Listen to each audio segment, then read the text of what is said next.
Excelsior, true believers! You are about to embark upon a journey, a trip to the 70s and 80s when mighty Marvel Comics ruled over all.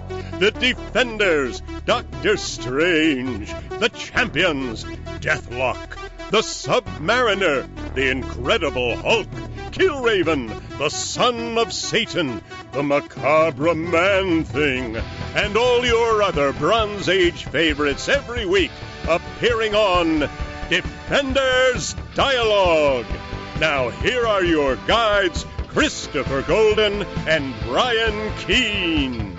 Excelsior, true believers, and welcome back once again to Defenders Dialogue. I'm Brian Keene, and you may wonder why I'm stealing Chris Golden's thunder and belting out that hearty Excelsior this week. Well, Chris, tell them why. Well, Brian, today I have a lot of tree pollen allergies, and today I am suffering from those allergies despite a daily allergy medication. So my throat is quite swollen. Not to be confused with my gigantic neck, which doctors often ask me if it's swollen, and I say, no, it's just like that. I'm talking about my throat on the inside is swollen. That's a whole different ballgame.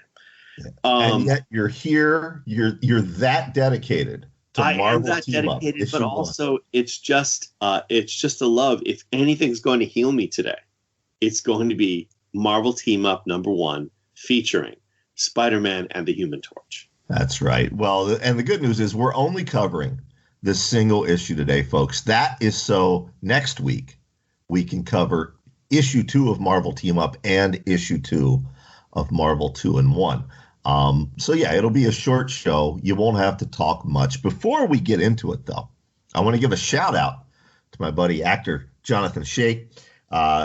You folks may know him as the actor who plays Jonah Hex in DC's Legends of Tomorrow? Legends of Tomorrow. Yeah, I've never watched it, but John is a wonderful guy and buddies with our childhood buddies. Yes. With our old friend Richard Chismar.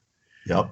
And also, came to prominence really as the star of the Tom Hanks film That Thing You Do. Yep. Which I need to rewatch actually. Yeah. But yeah. He wants us to talk about Sergeant Rock on Defenders Dialogue. And we are giving the shout out. This is as much conversation about Sergeant Rock and Jonah Hex as we'll ever have on this show. I love both characters, but by the way, Jonathan, present day Sergeant Rock or Jonah Hex? No. John Shake suggested, teaming them up in the present day. No. See, I disagree. I think it's brilliant. I think. No. But see, here's the thing, Brian. You are measurably, irrefutably, objectively wrong. No, and here's Both why. Both of these characters are best in their original settings.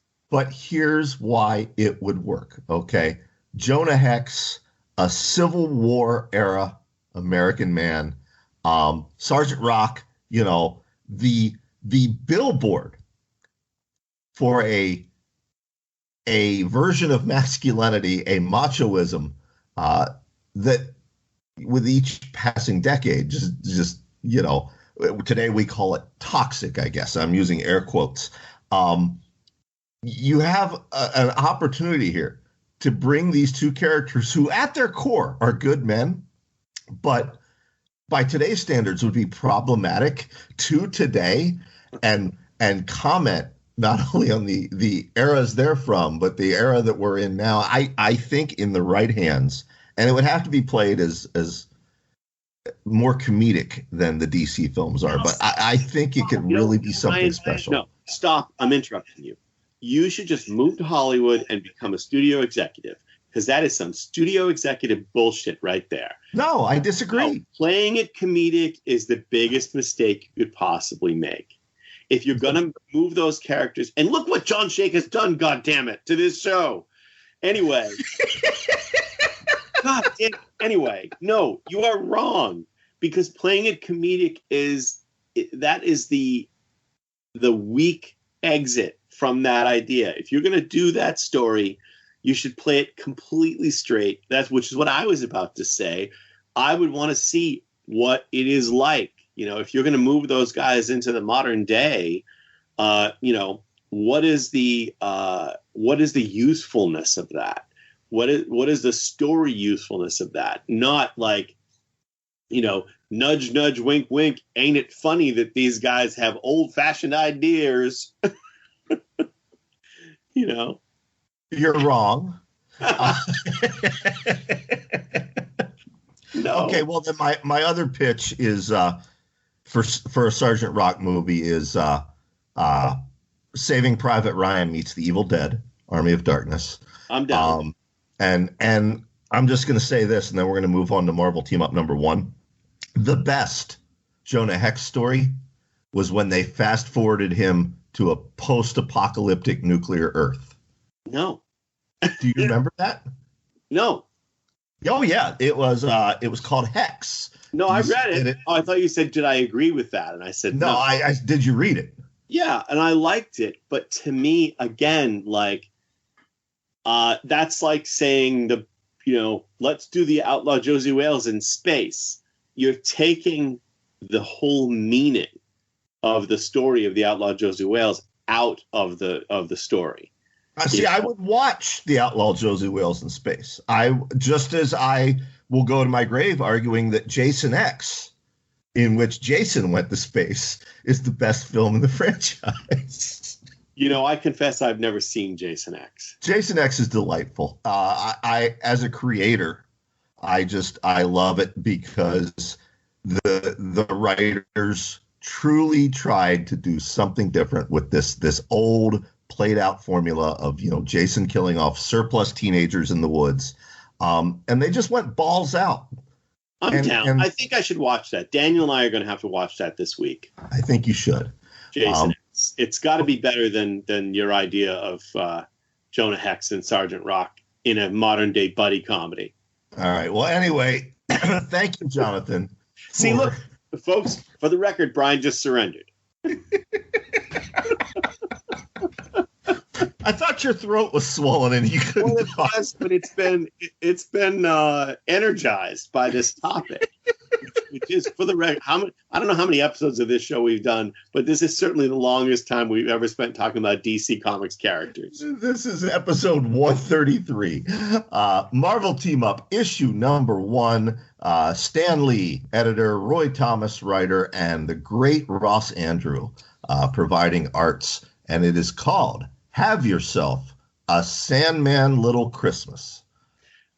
Now, I also want to point out that, folks, the first few issues of Marvel Team Up, it started out with this idea of teaming up these two young sort of hotshot male superheroes who were, frenemies in the Marvel universe, Spider-Man and the Human Torch, Johnny Storm. The idea was that every issue would be Spider-Man and the Human Torch. And after 2 or 3 issues, they realized that's going to get monotonous. And so Spider-Man kept the lead, of Marvel Team Up, but every issue thereafter, he's teamed up with somebody else. And that decision to change that, to make it a rotating team up, was the best decision Marvel ever made. You know what else they could have done? What's that? Kept Human Torch and Spider-Man together, but transported them to the future and made it a comedy. Well, that would have been better anyway. So, yeah, we open on a beach on Long Island. It's Christmas Eve, and oddly enough, Peter sees a whole bunch of people out in their swimwear. Well, that's because they are the Polar Bear Club. We have that right here in my town where I live. It's people who jump in the icy, freezing cold water. Here in Boston, it's on New Year's Day in Boston. Yeah? Yeah. Here, it's just any random day that ends with a Y. They do it all winter long. Yeah. But yeah, Peter is there to he's there to take pictures of these folks. But before he can, the beach comes alive. Yeah, there's a scream from the water from a woman in her bathing cap who feels something snaking along her leg and flees from the water. And we see a tentacle of sand weaving its way up out of the water and then forming itself into a pillar. And the pillar soon becomes the Sandman. Now, Brian, the Sandman has more than one alias. I remember the Sandman by his alias of Will Baker because I prefer that one. I can't even remember what the other one is. Also, early on, you had the Sandman in this very sort of Kirby-esque costume that does make him look like he's out of New Gods. It also reminds me of other costumes of the time. And I'm so glad that after this, they started to show the Sandman in his more familiar outfit, which is basically like, chinos and a green striped shirt. So he was just sort of he looked like more like an ordinary criminal who happens to be able to turn to sand. And that's more interesting to me than this guy. But in any case, we get the great dialogue, and that's me being sarcastic. When they run from the Sandman screaming, the woman screams, "He's the Sandman," and he says, "That's my name, sister. Don't wear it out." And the part I love about this, the cops recognize him. Yes. They're like, there's a warrant out for your arrest. And they try to put handcuffs on him. And my problem with that is they recognize the Sandman. Therefore, they know what the Sandman can do. So why would the morons try to cuff him? Well, again, the thing is, Brian, we have to remember that this is the 1970s. In this case, the early 1970s. And they didn't have the technology then that we have now. These cops, I'm sure, have heard of the Sandman, but that doesn't mean that they believe he has the powers that have been attributed to him. That's my yeah. Right, and I guess Sandman reminds him of that when he says, "It's plain as day you boys don't know much about me, but it's going to be a real pleasure teaching you." Exactly. And then that's what he does. He proceeds to make short work of the cops until Peter can change and swing into action as Spider-Man. Yes, of course. And he does indeed. And, we get all kinds of, and again, the interesting thing about you go back and read these things, the thought balloons, I had the great pleasure of writing a couple issues of Spider-Man Unlimited, both of them horror stories. And I'm pretty sure that I did use thought balloons in those stories. And that would probably be the last time I ever did. They were rapidly fading out of fashion at that point. But it's kind of fun to see them, I miss Peter Parker interior dialogue, Yeah, I miss thought balloons. I also miss this era as we get from that inner monologue of his. This is the era when Peter and Gwen Stacy are still an item. Gwen's still alive. It's just pure nostalgia here, all around. Anyway, Sandman escapes, and Spider-Man says, "Well, he's somebody else's headache now, and I know who just that somebody is." So he goes to the Baxter Building. Yeah, he goes to the Baxter Building, looking for help because I love this. It's like he's got more important things to do. The Sandman gets away, and he's like, "Look, well, I've got a date, but I should at least warn someone that the Sandman is out there." And he does go to the Baxter Building, which in this era, for our younger listeners, is the home to the Fantastic Four. And it seemed also in this era that despite all of the efforts Reed Richards made at security, he's the smartest man on earth at this point, right? Right. But somehow everyone seems to be able to get past his security, especially Spider-Man. We've seen that over and over again on this show. Godzilla got past the security. Spider-Man gets past the security. Godzilla got past security. So it's Christmas Eve. Spider-Man sneaks in, encounters the Human Torch, who basically, has nothing to do. he's got girl problems. The rest of the Fantastic Four is out for the night, but Johnny Storm has girl problems. And Brian, I hope you will share this image with our listeners on YouTube, or the people who view this on YouTube, because if you wonder why Johnny Storm has girl problems, it's probably because of his fashion sense. He dresses in this case like some kind of combination between Fred from Scooby-Doo and Mr. Roper from Three's Company. Not Mr. Roper, I'm sorry. Who was the Don Knotts character? Crap, I can't remember. I can't think of it either. Mr. Furley? Mr. Hurley? Mr. Furley, I think it was Mr. Furley, yeah. And Mr. Furley from Three's Company. And, I'm looking at that outfit and I'm like, what is going on here? Yeah, it is gloriously 70s. Yes. So anyway, the two of them start trading notes, and they figure out that both of them first encountered the Sandman near the George Washington Bridge and the Hudson River. And, that there's got to be something to that. So they hop into the Fantasticar, which, of course, we've seen on this show before, and they take flight to the George Washington Bridge. I also feel like we haven't seen, I hope, and I'm dead serious, I really hope that when the Fantastic Four arrive in the MCU, we do get some version of the Fantasticar. Because there's something just really fun about this. In a world where the Jetsons haven't become reality yet, it's the one thing that's sort of a flying car, aside from Nick Fury, always had his cool convertible that transformed itself into a flying car. But I don't know. I would love to see it. But in any case, I think we would. I think we'd see that. And I think we need a Herbie the Robot cameo at some point, I'm down for that. I feel like it will be offensive to many, but I feel like we are both of a certain age that we remember Herbie the Robot.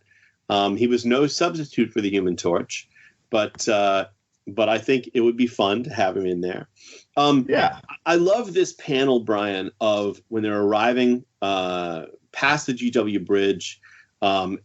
They're sort of heading over to the Jersey side, and Spider-Man is perched on the prow of the Fantasticar, and we have an aerial shot of that. It's pretty cool. That whole page actually is great. It is. Anyway, so they're not having any luck finding the Sandman, but what they do see is a purse snatching or a gift snatching in progress. A young woman is carrying her Christmas gifts. It's Christmas Eve, remember, and two Marvel-style thugs attack her on the street. And again, I say Marvel-style because it was always really interesting to me that Marvel made an effort to have a multicultural group of criminals. Every time in this era. And we've talked about that before. It was always a multicultural street gang. Yep. And I mean, I've never gotten anybody to definitively say so, but there must have been some sort of editorial edict in that regard. And I think it's very, very cool and actually very progressive for the time these were written to do that, to take the steps to, make sure they're not depicting anyone in a certain way. Yeah. I mean, what was this, like 72, 73? Yes, 72 for this. Yeah. So, I do find it really interesting that was an effort that they made. Anyway, and it's noticeable, Mm-hmm. Anyway, so what's also noticeable is the way our protagonists speak to women back then, because the burglars are begging Spider-Man to take it easy, to give him a break, and he says, "Well, that's for the lady to decide. What'll it be, gorgeous?" Well, I still speak that way to Mary San Giovanni. Yeah, she doesn't feel comfortable enough to tell you that. I'm kidding. No, that's not true. Mary and I go way back. You knew Mary before I did, so that's right. And you call me gorgeous all the time. No, yeah, it is funny. I mean, it's like you look back and you're just like, what? But let's put it in perspective, Brian. Spider-Man is also cracking jokes about not being Buffalo Bob. Buffalo Bob, for those unfamiliar, was the host of the Howdy Doody Show. Yep. The Howdy Doody Show was a show that was a variety show featuring a cowboy, a clown, and Howdy Doody, who was a puppet. And the no comments from the peanut gallery, that phrase comes from the Howdy Doody Show. And so I would just say that this kind of dialogue, what'll it be, gorgeous, stems from an era where Howdy Doody and Buffalo Bob still existed. And that's where, we keep it. Right. So anyway, they fly off. They have more misadventures. They stop a concrete truck that's sliding out of control on the ice. And then eventually they just happen across the Sandman in New Jersey. And they land on the roof of this building to go after him. Now, I'm going to interrupt you for a second, by the way, again. Okay. And say that, after they save a truck from going out of control, they're on patrol and all of this. Merry Christmas.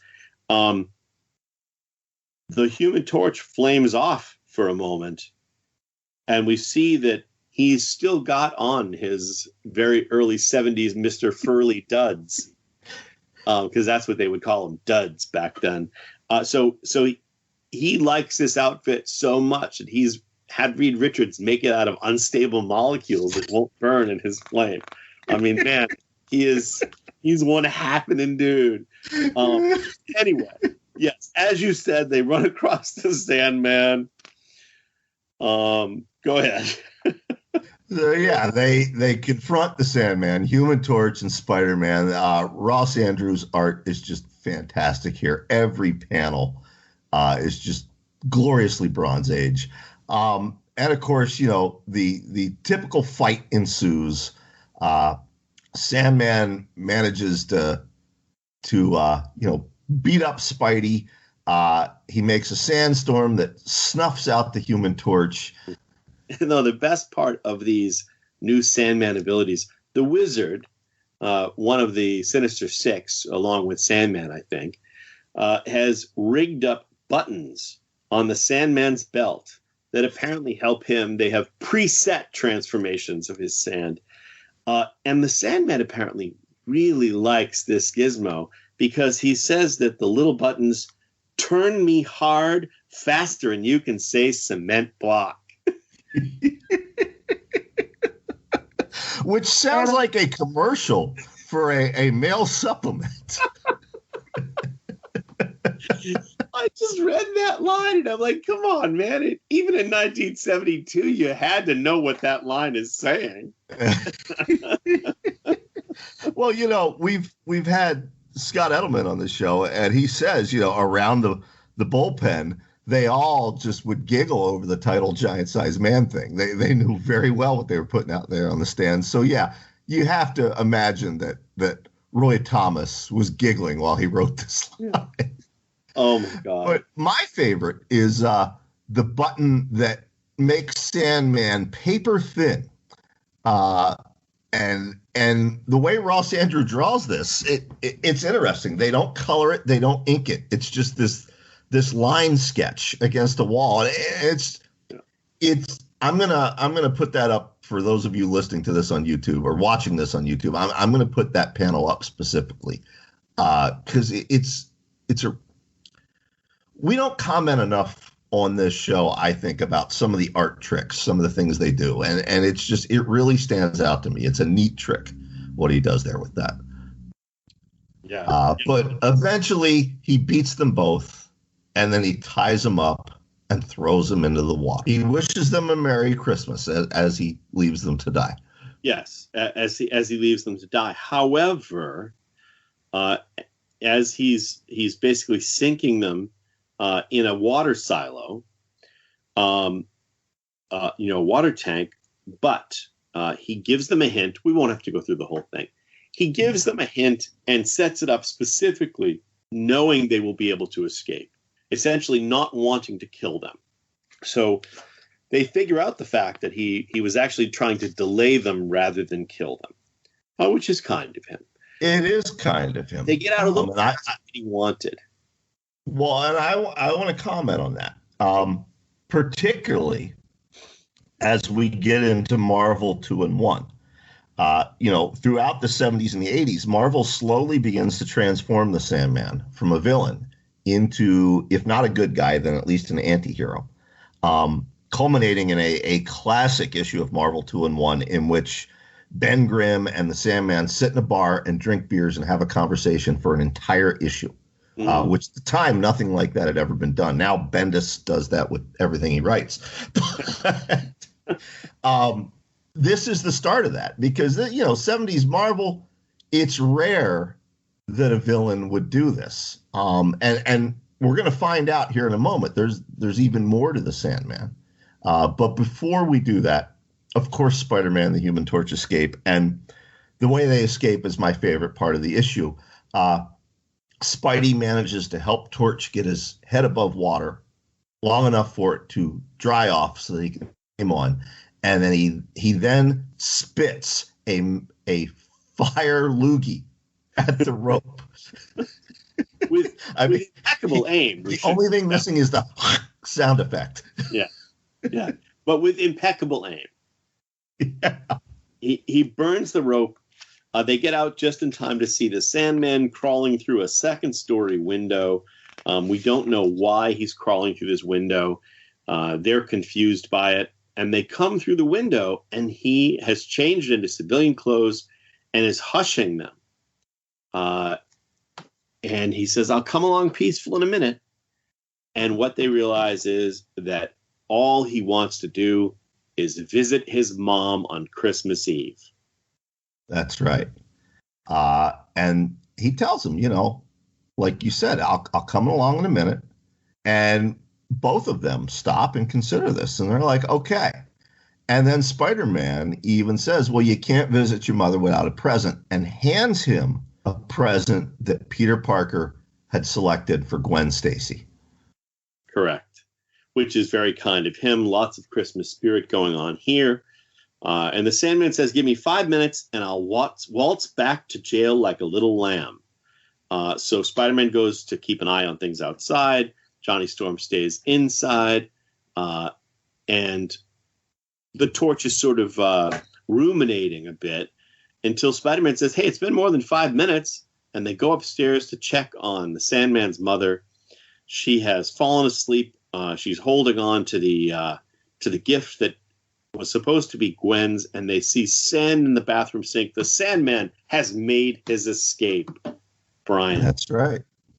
And in honor of Christmas Eve, our boys decide they're not going to pursue him tonight. That's right. And that's the end. That brings us to the conclusion of Marvel Team Up number 1. As we said, next week, Marvel Team Up number 2 and Marvel 2 and 1 number 2. And maybe more on my Sergeant Rock pitch. You never know. We should say that I was wrong, by the way. At this point in Marvel continuity, the Sinister Six were still the Frightful Four. Okay. So, yes. But go ahead with your foolishness about Sergeant Rock and Jonah. Well, no, this isn't about Sergeant Rock. This is about Timothy Holtz. Let me tell you about Timothy Holtz. He's been having nightmares so vivid, so horrifying, that he started keeping a diary to get them out of his head. But they keep getting worse.